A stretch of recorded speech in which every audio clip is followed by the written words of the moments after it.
కక్షలు, కేసులు, వేధింపులు, హత్యలు.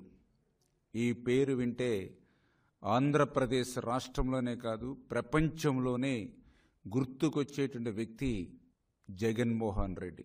అటువంటి వ్యక్తి ఈరోజు హింస గురించి, హత్యల గురించి మాట్లాడుతూ ఉంటే రావణాసురుడు వచ్చి రామాయణం చెప్పినట్లుగా ఈరోజు ఉన్నటువంటి పరిస్థితి. గత 5 సంవత్సరాల పాలనంతా కూడా ఎక్కడ కూడా ప్రజాపాలన అనేది మనకి కంటికి కనిపించాల.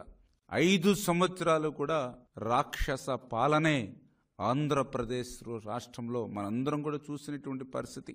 ప్రతిరోజు, ప్రతి నెల, ప్రతి సంవత్సరం 30 యాక్ట్లు ప్రతి జిల్లాలోనూ కూడా అమలు చేసినటువంటి పరిస్థితి.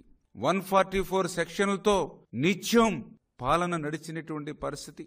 మాలాంటి ప్రజాప్రతినిధుల ఇంటికి కూడా తెల్లవారుజామునే న్యూస్ పేపర్ వేసేవాడి కంటే ముందు పోలీసులు వచ్చి హౌస్ అరెస్టులు చేసేటువంటి పరిస్థితి.